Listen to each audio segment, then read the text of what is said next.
নমস্কার বন্ধুরা, আমার চ্যানেলে আপনাদের সকলকে স্বাগত।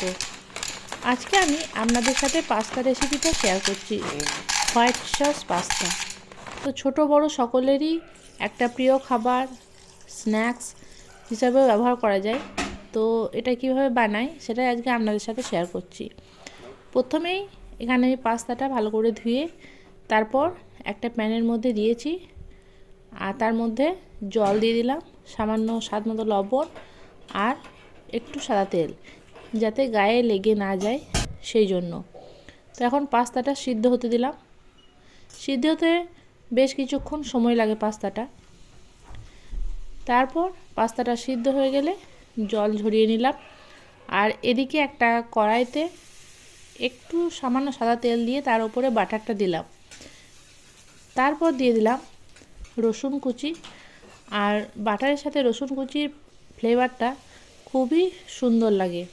এরপর দিয়ে দিলাম একটু আদা কুচি আর একটু কুচিয়ে নেওয়া পেঁয়াজ। তো এখন এগুলো খুব ভালোভাবে আমি হালকা করে ভেজে নেব। তারপর দিয়ে দিলাম এর মধ্যে 2 চামচ মতো ময়দা। তো এভাবে আমি হোয়াইট সসটা তৈরি করব। এটাও একটু ভাজা ভাজা হয়ে গেলে এর মধ্যে দিয়ে দিলাম দুধ, নর্মাল টেম্পারেচার দুধ।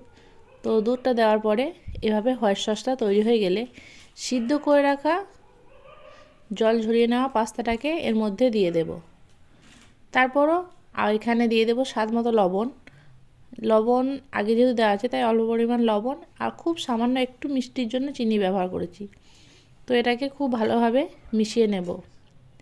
খুব কম সময়ের মধ্যে এবং খুব অল্প উপকরণে এভাবে পাস্তাটা খুবই টেস্টি বানানো যায়।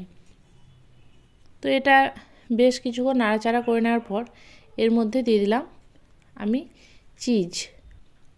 তো এখানে স্লাইস চিজটা আমার কাছে ছিল, তো আমি এখানে 2টা স্লাইস চিজ ব্যবহার করেছি। আর তারপর আবারও বেশ কিছুক্ষণ মিশিয়ে নেব। খুব ভালোভাবে মেশানো হয়ে গেলে এর মধ্যে দিয়ে দিলাম একটু গোলমরিচের গুঁড়ো, আর দিয়ে দেব চিলি ফ্লেক্স, আর দিয়ে দেব অরিগ্যানো। এবার সমস্ত উপকরণগুলি দিয়ে আমি গ্যাসটাকে অফ করে দেব।